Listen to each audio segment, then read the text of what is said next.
Hi all, welcome to our channel Teaching World Success Step. ഇന്ന് 5ാം ക്ലാസ്സിലെ സാമൂഹ്യശാസ്ത്രത്തിലുള്ള നാലാമത്തെ chapter ആണ് വസ്ത്രത്തിന്റെ 4 വഴികൾ എന്ന് പറയുന്ന ഒരു ചാപ്റ്റർ. കുറച്ച് ഇമ്പോർട്ടൻ്റ് ആയിട്ടുള്ള പോയിന്റ്സ് ഉള്ള ഒരു ചാപ്റ്റർ ആണ്, അതുകൊണ്ട് ഇത് ഒഴിവാക്കരുത്. ഇനി അങ്ങോട്ടുള്ള ചാപ്റ്ററുകളെല്ലാം ഇമ്പോർട്ടൻ്റ് ആണ് കേട്ടോ. ആദ്യത്തെ 3 ചാപ്റ്റർ നമ്മുടെ ചാനലിനകത്ത് കിടപ്പുണ്ട്. അതിന്റെ പ്രതീക്ഷിത ചോദ്യങ്ങളും കൂടി കൊടുത്തിട്ടുണ്ട്. സെപ്പറേറ്റ് വീഡിയോ ആയിട്ടാണ് കൊടുത്തിട്ടുള്ളത്, കണ്ടു നോക്കാം. ക്ലാസ്സിലേക്ക് പോവാം. വസ്ത്രത്തിന്റെ 4 വഴികൾ. മനുഷ്യർക്ക് കട്ടിയുള്ള ത്വക്കോ മൃഗങ്ങളെ പോലെ രോമാവരണമോ പക്ഷികൾക്കുള്ളതുപോലെ തൂവലുകളോ ഇല്ലാത്തത് കാരണം പ്രകൃതിയിലെ വസ്തുക്കൾ വസ്ത്രങ്ങളായി ഉപയോഗിച്ചു. എന്തുകൊണ്ടാണ് പ്രകൃതിയിലെ വസ്തുക്കൾ വസ്ത്രങ്ങളായിട്ട് ഉപയോഗിച്ചത് എന്നാ പറയുന്നത്? എന്തുകൊണ്ടാ? കട്ടിയുള്ള ത്വക്കോ മൃഗങ്ങളെ പോലെ രോമാവരണമോ പക്ഷികൾക്കുള്ളത് പോലെയുള്ള തൂവലുകളോ ഇല്ലാത്തത് കാരണം പ്രകൃതിയിലെ വസ്തുക്കൾ വസ്ത്രങ്ങളായി ഉപയോഗിച്ചു. വസ്ത്രം നമുക്ക് നൽകുന്ന പ്രയോജനങ്ങൾ എന്തൊക്കെയാണ്? തണുപ്പിൽ നിന്ന് സംരക്ഷണം, ചൂടിൽ നിന്ന് സംരക്ഷണം, ശരീരത്തിലെ ചൂട് നിലനിർത്തുന്നു, പ്രാണികളിൽ നിന്നും സംരക്ഷണം നൽകുന്നു, വൃത്തിയുള്ള വസ്ത്രം ആത്മവിശ്വാസം വർദ്ധിപ്പിക്കുന്നു, രോഗങ്ങളിൽ നിന്നും സംരക്ഷണം നൽകുന്നു. ഇനി വസ്ത്രത്തിന്റെ ചരിത്രത്തിനെ കുറിച്ചാണ് പറയുന്നത്. വേട്ടയാടി ജീവിച്ചിരുന്ന കാലത്ത് സ്വന്തം ചുറ്റുപാടുകളിൽ നിന്ന് ലഭിച്ച വസ്തുക്കളായിരുന്നു മനുഷ്യർ വസ്ത്രമാക്കി ഉപയോഗിച്ചിരുന്നത്. ഇനി വസ്ത്രത്തിനായിട്ട് അവരെന്തൊക്കെയാ ഉപയോഗിച്ചത്? പുല്ല്, ഇലകൾ, മരത്തോൽ അല്ലെങ്കിൽ മരവുരി എന്ന് പറയും, മൃഗങ്ങളുടെ തോൽ, രോമം, ഇതെല്ലാം തന്നെ അവർ വസ്ത്രത്തിനായിട്ട് ഉപയോഗിച്ചിരുന്നു. മൃഗങ്ങളുടെ കൊമ്പ്, എല്ല് എന്നിവ സൂചികളാക്കി നിർമ്മാണത്തിനുള്ള ഉപകരണമായി ഉപയോഗിക്കുകയും ചെയ്തു. അപ്പൊ ഏതൊക്കെയാണ്? മൃഗങ്ങളുടെ കൊമ്പ്, എല്ല് എന്നിവ സൂചികളാക്കി വസ്ത്രനിർമ്മാണത്തിനുള്ള ഉപകരണമാക്കി ഉപയോഗിച്ചു. മിനുസപ്പെടുത്തിയ കല്ലുകളെ ആയുധമാക്കി ഉപയോഗിച്ചിരുന്ന കാലഘട്ടത്തിൽ വസ്ത്രങ്ങൾ തുന്നുന്നതിന് കൽസൂചി സഹായിച്ചു. എന്താണ് പറഞ്ഞത്? മിനുസപ്പെടുത്തിയ കല്ലുകളെ ആയുധമാക്കി ഉപയോഗിച്ചിരുന്ന കാലഘട്ടത്തിൽ വസ്ത്രങ്ങൾ തുന്നുന്നതിന് എന്താണ് ഉപയോഗിച്ചത്? കൽസൂചിയാണ് സഹായിച്ചത്. അടുത്തത് നെയ്ത്ത് വിദ്യയിലേക്ക്. ചുറ്റുപാടുകളിൽ നിന്നും ശേഖരിച്ച നാരുകളാണ് ആദ്യകാലങ്ങളിൽ വസ്ത്രനിർമ്മാണത്തിനായിട്ട് ഉപയോഗിച്ചത്.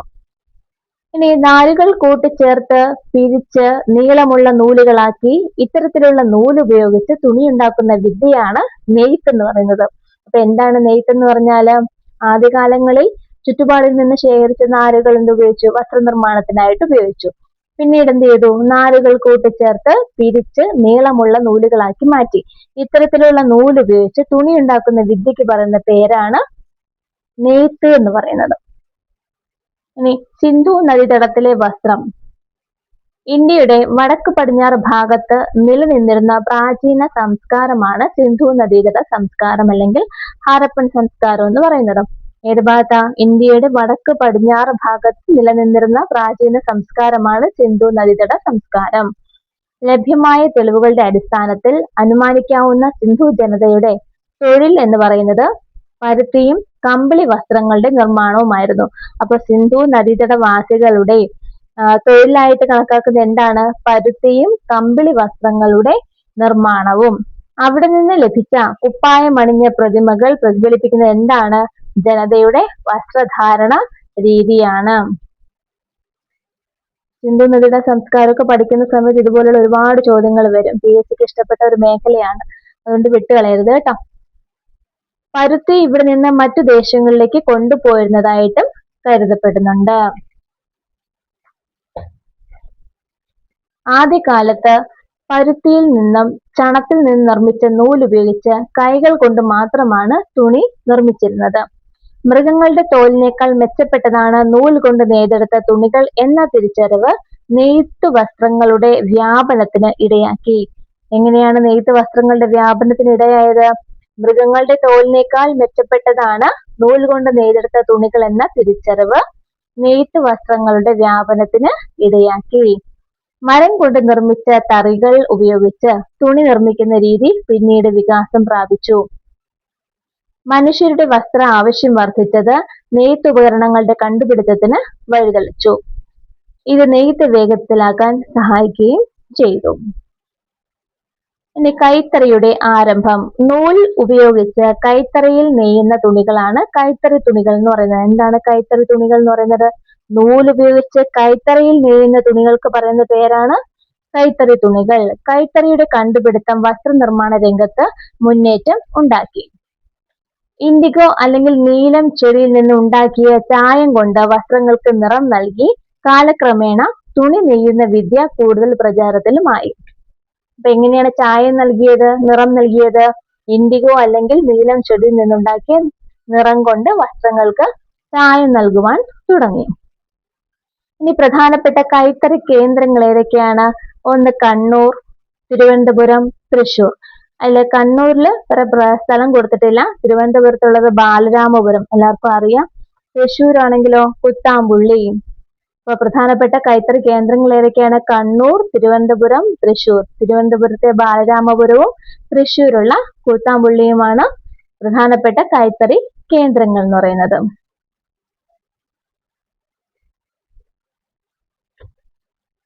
വസ്ത്രനിർമ്മാണത്തിന് ഉപയോഗിക്കുന്ന നാരുകൾ. പ്രകൃതിദത്ത നാരുകളും ഉണ്ട്, കൃത്രിമ നാരുകളും ഉണ്ട്. അപ്പൊ ഏതൊക്കെയാണ് പ്രകൃതിദത്ത നാരുകൾ എന്ന് പറയുന്നത്? അത് സസ്യങ്ങളിൽ നിന്നും ജന്തുക്കളിൽ നിന്നും ലഭിക്കുന്നതാണ് പ്രകൃതിദത്ത നാരുകൾ എന്ന് പറയുന്നത്.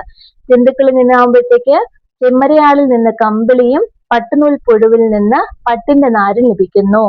അതെല്ലാം പ്രകൃതിദത്ത നാരിന് എക്സാമ്പിൾ ആണ്. ചെമ്മരിയാടിൽ നിന്നുള്ള കമ്പിളി, ചെമ്മരിയാടിൽ നിന്നുള്ള കമ്പിളി, പട്ടുനൂൽ പുഴുവിൽ നിന്നുള്ള പട്ട്.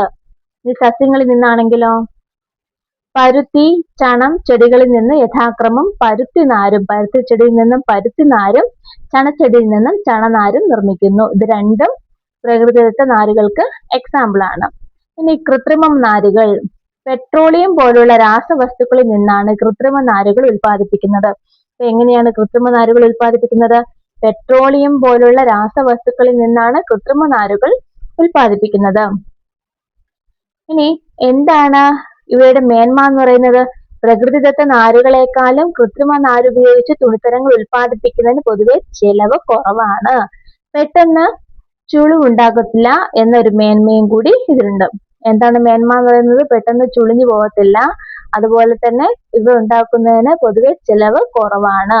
അപ്പൊ പെട്രോളിയം പോലുള്ള രാസവസ്തുക്കളിൽ നിന്നും കൃത്രിമ നാരുകൾ ഉൽപ്പാദിപ്പിക്കുന്നു. പ്രകൃതിദത്ത നാരുകളെക്കാൾ കൃത്രിമ നാരുകൾ ഉപയോഗിച്ച് തുണിത്തരങ്ങൾ ഉൽപ്പാദിപ്പിക്കുന്നതിന് പൊതുവെ ചെലവ് കുറവാണ്, പെട്ടെന്ന് ചുളിവുണ്ടാകത്തുമില്ല. ഇനി കൃത്രിമ നാരിന് എക്സാമ്പിൾ ഏതൊക്കെയാണ്? പോളിസ്റ്റർ, നൈലോൺ, റയോൺ എന്നിവ കൃത്രിമ നാരിന് എക്സാമ്പിൾ ആണ്. അപ്പൊ പ്രകൃതിദത്ത നാരിന് എക്സാമ്പിൾ ഏതൊക്കെയാണ്? നമ്മൾ പഠിച്ചതാണെങ്കിൽ ചെമ്മരിയാടിൽ നിന്നുള്ള കമ്പിളിയും പട്ടുനൂൽ പുഴുവിൽ നിന്നുള്ള പട്ട്, പരുത്തിയിൽ നിന്നുള്ള പരുത്തിനാര്, ചണച്ചെടിയിൽ നിന്നുള്ള ചണനാര്. ഇതെല്ലാം തന്നെ പ്രകൃതിദത്ത നാരുകളാണ്. എന്നാൽ കൃത്രിമ നാരുകൾ ഏതൊക്കെയാണ്? പോളിസ്റ്റർ, നൈലോൺ, റയോൺ എന്നിവ കൃത്രിമ നാരിന് എക്സാമ്പിൾ ആണ്. ഇനി ടീച്ചേഴ്സ് ഹാൻഡ് ബുക്കിലുള്ള ഒരു പോർഷൻ ആണ്. ലോകത്ത് ഏറ്റവും കൂടുതൽ ഉപയോഗിക്കുന്ന പ്രകൃതിദത്ത നാരാണ് പരുത്തി എന്ന് പറയുന്നത്. ഇപ്പൊ ഏതാണ് പ്രകൃതിദത്ത നാര്? പരുത്തിയാണ്. ലോകത്ത് ഏറ്റവും കൂടുതൽ ഉപയോഗിക്കുന്ന പ്രകൃതിദത്ത നാര് ഏതാണ്? പരുത്തി. ഈ പരുത്തി കഴിഞ്ഞാൽ ഏറ്റവും കൂടുതൽ ഉൽപ്പാദിപ്പിക്കുന്ന ഏതാണ്? ഉപയോഗിക്കുന്ന ഏതാ? ഫ്ലാക്സ് ചെടികളുടെ നാരിൽ നിന്നെടുത്ത ലിനൻ ആണ് രണ്ടാം സ്ഥാനം. പരുത്തി കഴിഞ്ഞാൽ അടുത്ത സ്ഥാനം ലിനൻ ആണ്. ലിനൻ എവിടെ നിന്നാണ് കിട്ടുന്നത്? ഫ്ലാക്സ് ചെടികളുടെ നാരിൽ നിന്ന്. ഫ്ലാക്സ് ചെടികളുടെ നാരിൽ നിന്നാണ് ലിനൻ ലഭിക്കുന്നത്. ലോകത്തെ ഏറ്റവും കൂടുതൽ ഉപയോഗിക്കുന്ന പ്രകൃതിദത്ത നാരാണ് പരുത്തി എന്ന് പറയുന്നത്. പരുത്തി കഴിഞ്ഞാൽ ഏറ്റവും കൂടുതൽ ഉപയോഗിക്കുന്നതാണ് ലിനൻ. അത് എവിടെ നിന്ന് കിട്ടുന്നു? ഫ്ലാക്സ് ചെടികളുടെ നാരിൽ നിന്നും കിട്ടുന്നു. കൂടാതെ പ്രാണികളുടെ ലാർവയിൽ നിന്നും എടുത്ത സിൽക്ക് അല്ലെങ്കിൽ പട്ട്, കൃത്രിമ തുണിത്തരമായ പോളിസ്റ്റർ തുടങ്ങിയ വസ്ത്രനിർമ്മാണത്തിൽ പ്രധാന പങ്ക് വഹിക്കുന്നുണ്ട്. സിൽക്ക് അല്ലെങ്കിൽ പട്ടും പോളിസ്റ്ററും. അപ്പൊ ലിനൻ എവിടെ നിന്നാണ് കിട്ടുന്നത്? ഫ്ലാക്സ് ചെടികളുടെ നാരിൽ നിന്നും. പരുത്തി. ലോകവ്യാപകമായി വസ്ത്രങ്ങൾ ഉണ്ടാക്കാൻ ഉപയോഗിക്കുന്ന വസ്തുവാണ് പരുത്തി. പരുത്തി ചെടിയിൽ നിന്ന് ലഭിക്കുന്ന പഞ്ഞി നൂലാക്കിയാണ് വസ്ത്രനിർമ്മാണത്തിന് ഉപയോഗിക്കുന്നത്. പ്രാചീന കാലം മുതൽ ഇന്ത്യയിൽ പരുത്തി കൃഷി ചെയ്തിരിക്കുന്നു. കൂടുതലായിട്ട് പറയേണ്ടതില്ല. ചണം അല്ലെങ്കിൽ ജൂട്ട്. പരുത്തി കോട്ടൺ കേട്ടോ. ചണം അല്ലെങ്കിൽ ജൂട്ട്. ചണച്ചെടിയിൽ നിന്നാണ് ചണം ഉണ്ടാക്കുന്നത്. ഒരു പ്രകൃതിദത്ത നാരാണ് ചണം. ലോകത്തെ ചണം കൃഷിയുടെ ഭൂരിഭാഗവും ഇന്ത്യയിലെ ഫലഭൂയിഷ്ഠമായ ഗംഗാ തീരത്താണ്. അപ്പൊ ചണകൃഷി കൂടുതലുള്ളത് എവിടെയാണ്? ചണം അല്ലെങ്കിൽ ജൂട്ട്, ഗംഗാ തീരം. വിദേശികൾ തുണി വ്യവസായത്തിനായി ഇന്ത്യയിൽ നിന്നും ധാരാളമായിട്ട് ചണം കൊണ്ടുപോയിരുന്നു. അപ്പൊ അവിടെ ഓർമ്മിക്കേണ്ട ഒരു പോയിന്റ് ഏതാണ്? ചണച്ചെടി കൂടുതലായിട്ടും കാണപ്പെടുന്നത് എവിടെയാണ്? ഗംഗാ തീരത്ത്. അടുത്തത് നീലം ചെടി അല്ലെങ്കിൽ ഇൻഡിഗോ. ആദ്യകാലങ്ങളിൽ വസ്ത്രങ്ങൾക്ക് നിറം കൊടുക്കാൻ നീലം ചെടിയിൽ നിന്നുണ്ടാക്കുന്ന ചായം ഉപയോഗിച്ചിരുന്നു. പിന്നീട് നീലത്തിൽ വിവിധ കൂട്ടുകൾ ചേർത്ത് വ്യത്യസ്തങ്ങളായ നിറങ്ങൾ ഉണ്ടാക്കിയെടുത്തു. എന്താണ് പട്ടുനൂൽ വസ്ത്രം എന്ന് പറയുന്നത്? പട്ടുനൂൽ പുഴുവിന്റെ കൊക്കൂണിൽ നിന്നെടുക്കുന്ന അസംസ്കൃത പട്ടിനെ നൂലാക്കിയാണ് പട്ട് വസ്ത്രങ്ങൾ നെയ്യുന്നത്. ഭാരക്കുറവ് കൊണ്ടും പകിട്ടും തിളക്കവും ഉള്ളത് കൊണ്ടും പട്ട് വസ്ത്രങ്ങൾക്ക് ആവശ്യക്കാർ ഏറെയാണ്. ഇത് ഒരു പ്രകൃതിദത്തമായ മാംസ്യ നാരാണ്. എവിടുന്നാ കിട്ടുന്നെ? പട്ടുനൂൽ പുഴുവിന്റെ കൊക്കൂണിൽ നിന്നെടുക്കുന്ന അസംസ്കൃത പട്ടിനെ നൂലാക്കിയാണ് പട്ട് വസ്ത്രങ്ങൾ നെയ്തെടുക്കുന്നത്. ഓക്കെ, അടുത്തത് യന്ത്രവൽക്കരണം കൊണ്ടുവന്ന മാറ്റങ്ങൾ എന്തൊക്കെയാണ്? ശാസ്ത്ര പുരോഗതി വസ്ത്രനിർമ്മാണ രംഗത്ത് പുതിയ യന്ത്രങ്ങളുടെ കണ്ടുപിടുത്തത്തിന് കാരണമായി. അതിലൊന്നാണ് സ്പിന്നിങ് ജെന്നി എന്ന് പറയും. നൂലുൽപാദനം വേഗത്തിലാക്കിയ സ്പിന്നിങ് ജെന്നി കണ്ടുപിടിച്ച ആരാണ്? James Hargreaves. ജെയിംസ് ഹാർഗ്രീവ്സ് ആണ് സ്പിന്നിങ് ജെന്നി കണ്ടുപിടിച്ചത്. സ്പിന്നിങ് ജെന്നി കണ്ടുപിടിച്ച ആരാ? James Hargreaves.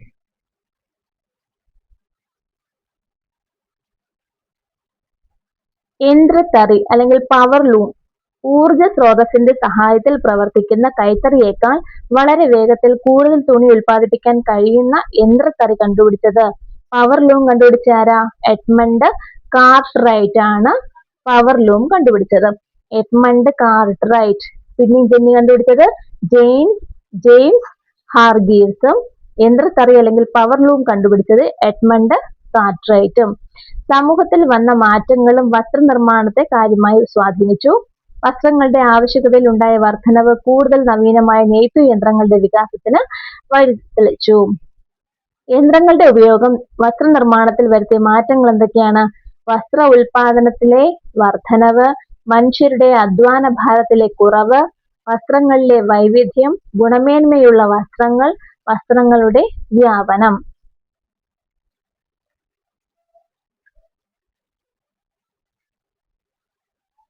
ശരി, അടുത്തത് യൂറോപ്യന്മാർ.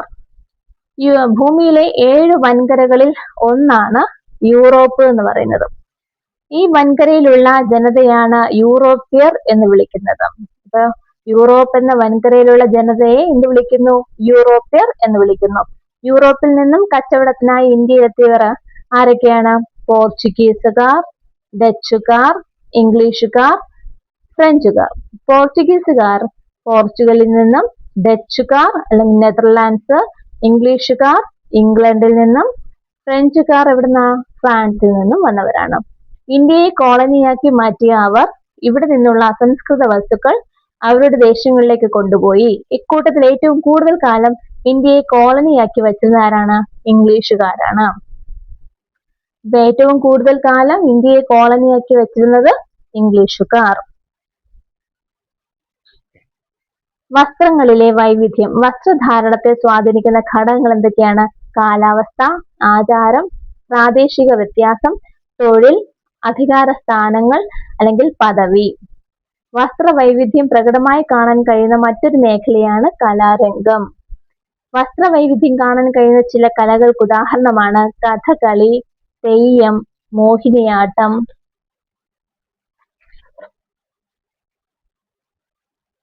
കേരള നടനം, ഒപ്പന, ചവിട്ടുനാടകം. വസ്ത്രധാരണത്തിലെ വിവേചനങ്ങൾ. എന്തൊക്കെ വിവേചനങ്ങളാണ് വസ്ത്രധാരണവുമായി ബന്ധപ്പെട്ട് ഉണ്ടായിരുന്നത്?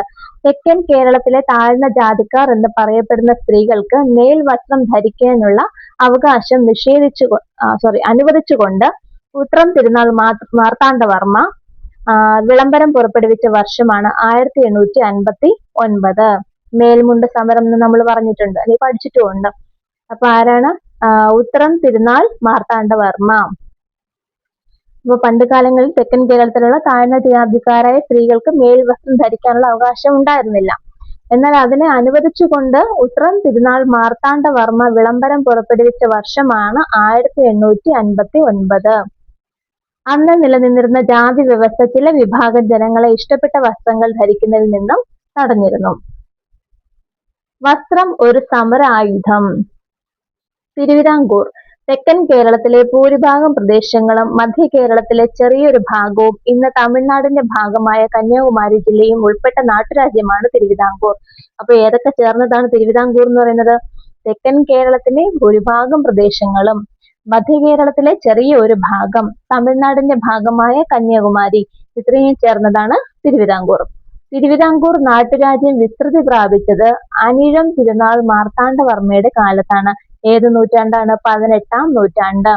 അപ്പൊ തിരുവിതാംകൂർ നാട്ടുരാജ്യം വിസ്തൃതി പ്രാപിച്ചത് അനിഴം തിരുനാൾ മാർത്താണ്ഡവർമ്മയുടെ കാലത്താണ്. ഇനി മേൽമുണ്ട് സമരം ആരായിരുന്നു? ഉത്രം തിരുനാൾ മാർത്താണ്ഡവർമ്മ. തിരുവിതാംകൂർ നാട്ടുരാജ്യം വിസ്തൃതി പ്രാപിച്ചത് അനിഴം തിരുനാൾ മാർത്താണ്ഡവർമ്മയുടെ കാലത്ത്, 18-ാം നൂറ്റാണ്ട്. കേരള സംസ്ഥാന രൂപീകരണത്തോടെ ഈ നാട്ടുരാജ്യം കേരള സംസ്ഥാനത്തിന്റെ ഭാഗമായിട്ട് മാറി. കേരള സംസ്ഥാനം എന്നാ രൂപീകരണം നടന്നത്? 1956. പലതരം ചൂഷണങ്ങൾക്കെതിരെ ഒരു സമരായുധമാക്കി വസ്ത്രത്തെ കഴിഞ്ഞ കാലങ്ങളിൽ ഉപയോഗിച്ചിരുന്നു. ഇതിൽ ഏറ്റവും പ്രധാനപ്പെട്ട ഒന്നായിരുന്നു മഹാത്മാഗാന്ധിയുടെ നേതൃത്വത്തിൽ നടന്ന പോരാട്ടങ്ങൾ. സ്വാതന്ത്ര്യ സമരത്തിന്റെ ഭാഗമായി ഗാന്ധിജി മുന്നോട്ട് വെച്ച ആശയങ്ങൾ എന്തൊക്കെയായിരുന്നു? ഖാദി, ചർക്ക, നൂൽനൂൽപ്പ് എന്നിവ സമരത്തിന്റെ ഭാഗമാക്കി. ഖാദി വസ്ത്രങ്ങൾ ധരിക്കാൻ ജനങ്ങളോട് ആഹ്വാനം ചെയ്തു. വിദേശ വസ്ത്രത്തെ ബഹിഷ്കരിക്കാൻ പറഞ്ഞു. സ്വദേശി വസ്ത്രത്തെ നിർമ്മിക്കുക, ഉപയോഗിക്കുക, ഇതെല്ലാം തന്നെ സ്വാതന്ത്ര്യ സമരത്തിന്റെ ഭാഗമായി ഗാന്ധിജി മുന്നോട്ട് വെച്ച ആയുധങ്ങളാണ്, അല്ലെങ്കിൽ ആശയങ്ങളാണ്. വസ്ത്രത്തെയും വസ്ത്രധാരണത്തെയും സമരായുധമാക്കിക്കൊണ്ട് അദ്ദേഹം സ്വാതന്ത്ര്യ സമരം ഒരു ബഹുജന പ്രക്ഷോഭമാക്കി മാറ്റി. അടുത്തത് പറയുന്നത് സ്വദേശി പ്രസ്ഥാനം. ഇന്ത്യൻ സ്വാതന്ത്ര്യ സമരത്തിന്റെ ഭാഗമായി സ്വദേശി പ്രസ്ഥാനം ആരംഭിച്ചതെന്നാണ്? 1905 ഓഗസ്റ്റ് 7. സ്വദേശി പ്രസ്ഥാനം ആരംഭിച്ചതെന്നാണ്? 1905 ഓഗസ്റ്റ് 7. സ്വദേശി പ്രസ്ഥാനത്തിന്റെ ലക്ഷ്യം എന്തായിരുന്നു? ബ്രിട്ടീഷ് നിർമ്മിത വസ്തുക്കൾ ഉപേക്ഷിക്കുക, ഇന്ത്യൻ നിർമ്മിത വസ്തുക്കളുടെ ഉൽപാദനവും ഉപയോഗവും പ്രോത്സാഹിപ്പിക്കുക. എന്തായിരുന്നു? ബ്രിട്ടീഷ് നിർമ്മിത വസ്തുക്കൾ ഉപേക്ഷിക്കുക, ഇന്ത്യൻ നിർമ്മിത വസ്തുക്കളുടെ ഉൽപാദനവും ഉപയോഗവും പ്രോത്സാഹിപ്പിക്കുക എന്നതായിരുന്നു സ്വദേശി പ്രസ്ഥാനത്തിന്റെ ലക്ഷ്യം. എന്നാണ് സ്വദേശി പ്രസ്ഥാനം? 1905 ഓഗസ്റ്റ് 7. ഇന്ത്യൻ സ്വാതന്ത്ര്യ സമരത്തിൽ സ്വദേശി പ്രസ്ഥാനത്തിന്റെ പ്രതീകമായി മാറിയത് എന്താണ്? ചർക്ക. ചർക്ക. സ്വദേശി പ്രസ്ഥാനം ആരംഭിച്ചത് ഓഗസ്റ്റ് 7-നാണ്. 2015 മുതൽ ഇന്ത്യയിൽ ഓഗസ്റ്റ് 7 ദേശീയ കൈത്തറി ദിനമായിട്ട് ആചരിക്കാൻ തുടങ്ങി. അപ്പൊ എന്ന് തൊട്ടാണ് 2015 മുതൽ ഇന്ത്യയിൽ ദേശീയ കൈത്തറി ദിനമായിട്ട് ആചരിക്കുന്നത്? എന്നാണ്? ഓഗസ്റ്റ് 7. എന്തുകൊണ്ടാണ്? ഓഗസ്റ്റ് 7-നാണ് സ്വദേശി പ്രസ്ഥാനം ആരംഭിച്ചത്. 1905 ഓഗസ്റ്റ് 7-ന് സ്വദേശി പ്രസ്ഥാനം ആരംഭിച്ചു. ബ്രിട്ടീഷ് നിർമ്മിത വസ്തുക്കൾ ഉപേക്ഷിക്കണമെന്നും ഇന്ത്യൻ നിർമ്മിത വസ്തുക്കളുടെ ഉൽപാദനവും ഉപയോഗവും പ്രോത്സാഹിപ്പിക്കണമെന്നായിരുന്നു അതിന്റെ ലക്ഷ്യം. അതിന്റെ പ്രതീകം എന്ന് പറയുന്നത് ചർക്കയായിരുന്നു. 2015 മുതലാണ് ഇന്ത്യയിൽ ഓഗസ്റ്റ് 7 ദേശീയ കൈത്തറി ദിനമായിട്ട് ആചരിക്കാൻ തുടങ്ങിയത്. മറ്റൊന്ന് ഖാദി പ്രസ്ഥാനം. 1918 ഗാന്ധിജിയുടെ നേതൃത്വത്തിൽ ഇന്ത്യയിൽ ആരംഭിച്ച പ്രസ്ഥാനമാണ് ഖാദി പ്രസ്ഥാനം. എന്നാണ്? 1918 ഗാന്ധിജിയുടെ നേതൃത്വത്തിൽ ആരംഭിച്ച പ്രസ്ഥാനമാണ് ഖാദി പ്രസ്ഥാനം. ഇന്ത്യൻ സ്വാതന്ത്ര്യ സമര ചരിത്രത്തിൽ ഖാദിക്ക് സവിശേഷമായിട്ടുള്ള സ്ഥാനമുണ്ട്. ഖാദി പ്രസ്ഥാനം ശക്തമായതോടെ ഇന്ത്യൻ ഗ്രാമങ്ങളിൽ നിന്ന് ചർക്കയുടെ ശബ്ദം ഉയർന്നു കേൾക്കാൻ തുടങ്ങി. ദേശാഭിമാനത്തിന്റെ അടയാളമായി മാറിയത് എന്താണ്? ഖാദി വസ്ത്രം ധരിക്കലും ഖാദി തൊപ്പി അണിയലും ദേശാഭിമാനത്തിന്റെ അടയാളമായിട്ട് മാറി. അപ്പൊ ഖാദി പ്രസ്ഥാനം എന്നായിരുന്നു? 1918. ആരുടെ നേതൃത്വത്തിൽ? ഗാന്ധിജിയുടെ നേതൃത്വത്തിൽ 1918 നടന്നതാണ് ഖാദി പ്രസ്ഥാനം. ദേശാഭിമാനത്തിന്റെ അടയാളമായിട്ട് മാറിയത് എന്തൊക്കെയാണ്? ഖാദി വസ്ത്രം ധരിക്കലും ഖാദി തൊപ്പി അണിയലും. മേൽമുണ്ട് സമരം എന്നാ? 1950 1859 കേരള സംസ്ഥാന രൂപീകരണം നടന്ന വർഷം എന്നാ? 1956. അപ്പൊ എന്നായിരുന്നു മേൽമുണ്ട് സമരം? 1859. ഏത് രാജാവ്? ഉത്രം തിരുനാൾ മാർത്താണ്ഡവർമ്മ. തിരുവിതാംകൂർ നാട്ടുരാജ്യം വിസ്തൃതി പ്രാപിച്ചത് അനിഴം തിരുനാൾ മാർത്താണ്ഡവർമ്മയുടെ കാലത്താണ്. മേൽമുണ്ട് സമരം 19-ാം നൂറ്റാണ്ടാണ് കേട്ടോ. ഇനി വസ്ത്രനിർമ്മാണ രംഗത്തെ പുത്തൻ പ്രവണതകൾ എന്നും പറഞ്ഞൊരു പോർഷൻ ഉണ്ട്. നിങ്ങൾക്ക് വായിക്കുമ്പോൾ തന്നെ മനസ്സിലാവും എന്താണ് ഫാഷൻ ഡിസൈനിങ് എന്നാണ് കൊടുത്തിരിക്കുന്നത്. നിറങ്ങളും രൂപങ്ങളും ഡിസൈനുകൾ ഉപയോഗിച്ച് വസ്ത്രങ്ങളെ ആകർഷണീയമാക്കുന്ന സർഗപ്രവർത്തനമാണ് ഫാഷൻ ഡിസൈനിങ് എന്ന് പറയുന്നത്. ഇനി വസ്ത്രനിർമ്മാണ രംഗത്തെ തൊഴിൽ മേഖലകൾ ഏതൊക്കെയാണ്? നെയ്ത്ത്, വസ്ത്രാലങ്കാരം, തുന്നൽ, എംബ്രോയിഡറി, ഡിസൈനിങ്, ചായം മുക്കൽ, നൂൽ നൂൽപ്പ് എന്നിവയാണ് വസ്ത്രനിർമ്മാണ രംഗത്തെ തൊഴിൽ മേഖലകൾ എന്ന് പറയുന്നത്. അപ്പൊ ഇത്രയുമാണ് ഈ ചാപ്റ്ററിൽ പറയുന്നത്. തൊഴിൽ വൈവിധ്യങ്ങൾ എന്ന് പറയുന്ന ഒരു ചാപ്റ്ററിൽ ഇത്രയും കാര്യങ്ങളാണ് പറയുന്നത്. കുറച്ച് സമയം എടുത്തു എന്ന് തോന്നുന്നു, 20 മിനിറ്റ് ആയിട്ടുണ്ട്. ഇതിന്റെ ക്വസ്റ്റ്യൻസ് ഉണ്ട്. ഞാൻ ചാപ്റ്റർ കേട്ടവർക്ക് മതി എന്നുണ്ടെങ്കിൽ ക്വസ്റ്റ്യൻ കേൾക്കണമെന്നില്ല. എല്ലാവരും സപ്പോർട്ട് ചെയ്യുക കേട്ടോ.